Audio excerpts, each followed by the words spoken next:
Hey, what's up? My name's JM Chaley and welcome to my channel. This week I want to talk about critique partner feedback.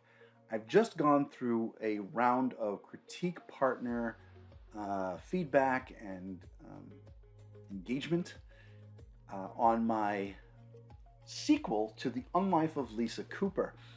And I think the critique partner feedback wrapped up sometime late January, maybe early February. Um, yeah, like mid February. Had three critique partners. They were amazing, amazing, all three of them. Oh my God, I am so thankful and blessed. Um, the best, the absolute best. Um, but here's my strategy, and here's what I did.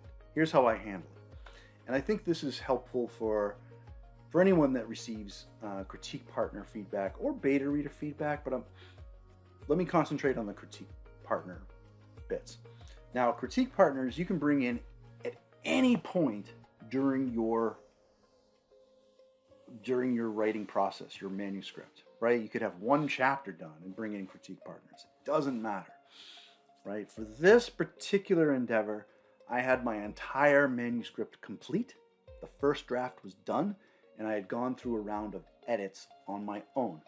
76,000 words, for all intents and purposes, that's the entire novel. And I chose to go through my critique partner engagement, based on that. As I said, they were amazing, and here's kind of my process, my strategy.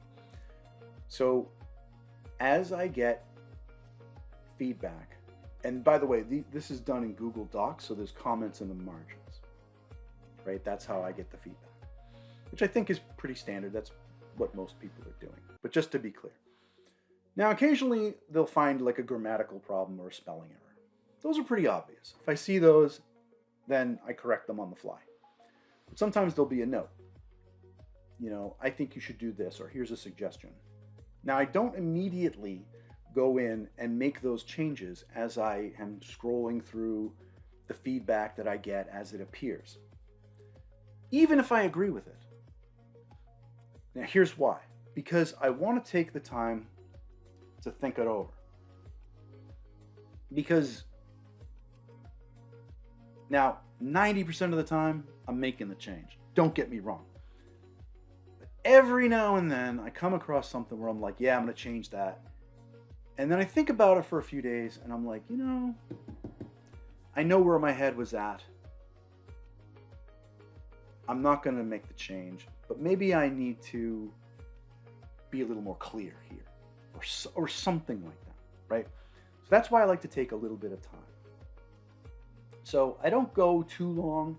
Maybe a week or two, between any given comment and when I pull the trigger on whether or not I'm going to do it. And like I said, 90% of the suggestions I get, they're coming from a good place. They're coming from experienced writers that recognize this stuff, that are making good suggestions. So 90% of the changes or recommendations that are coming my way are changes that I'm making.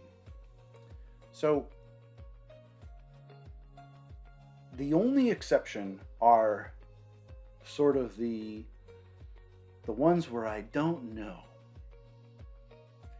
And when I'm not sure, it's written one way and they're suggesting another way.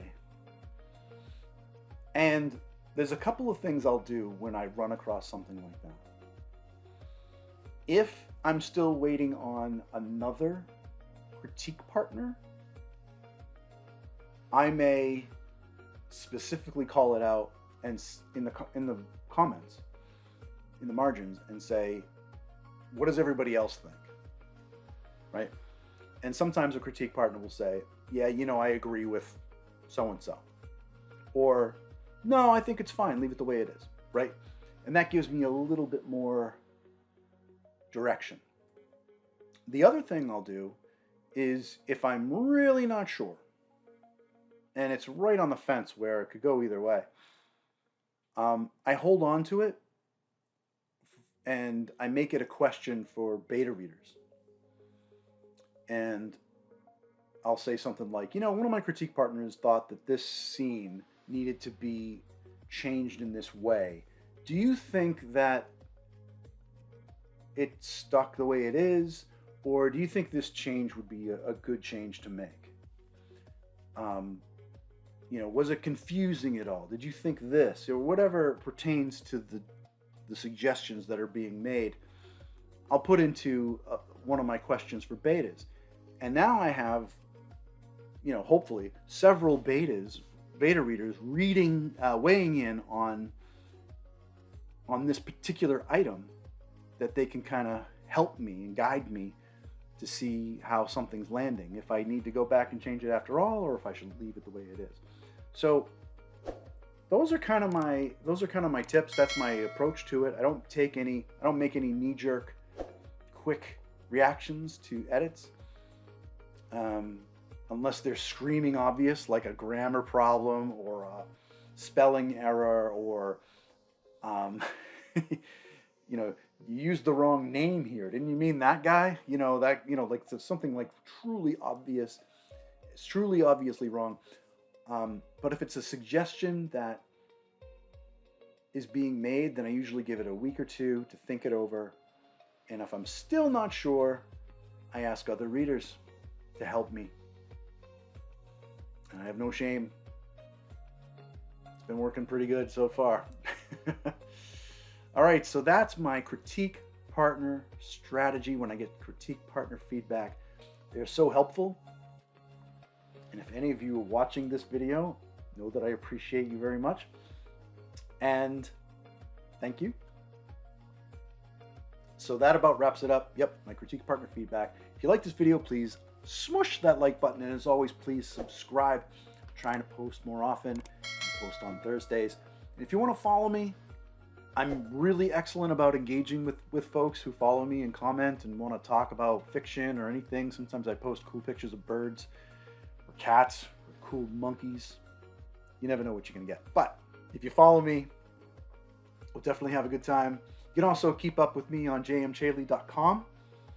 See what's going on, see what's coming up for release, and check out some character art, all sorts of stuff. And yes, thank you so much for watching, and I'll see you next time.